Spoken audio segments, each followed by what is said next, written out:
So could you tell us a bit about where you got the bike from and what condition it was in when you got it? This has been a long restoration. We've had it over a year. 1907 TT Norton, 1907, so it's 110 years old, so quite a veteran.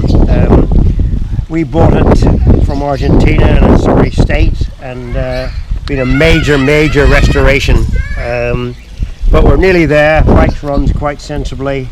Just got to do a bit of carburation on it and a bit of ignition setup. But really, this is the Norton of all time, the 1907 TT winning Norton. They won the twin class in 1907 with a great Rem Fowler, Rembrandt, and he was nicknamed Ren from Rembrandt. So, great rider, and of course later he set up the great Fowler empire in Bristol, trading in motorcycles. Norton's used a Peugeot engine because their own engines weren't very good, but most Peugeot engines have got PF on the crankcases, but Norton's, they carved it off because it wasn't a good advert for Norton's to be using French engines. But in the early days, the French engines and the French engineering were way ahead of anything else, with the Renault cars that were running all the Grand Prix, which were supercharged. The Peugeot engines were most of the popular bikes throughout the world, and strong engine, side exhaust, automatic inlet, which means that the actual piston sucks open the valve to let the fuel in. This was used up until about 1910 when they switched over to mechanical inlet and exhaust valves. Bosch mag, 45-degree Bosch mag, and as you see, pedal gear, belt drive, chain drive to the magneto, and two expansion boxes below the engine, Druid forks, and stirrup type front brake. Rear brake is a drum type.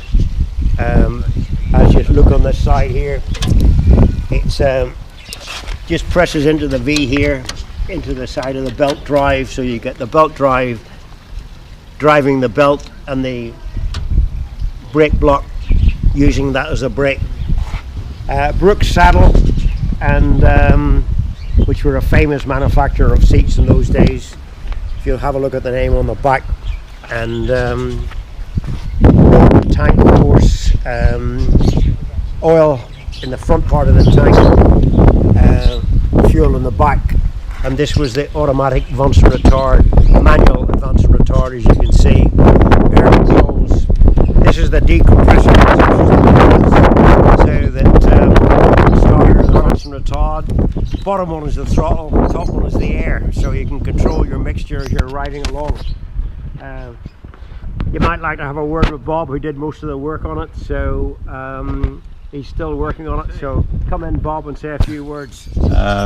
Magnetos can be a bit of a nightmare because of the age of the mag, but that was fettled and everything seems to be up and running at the moment, so we've just got to do a bit more bedding in, and we'll be on our way. As you can see, it is running at the moment.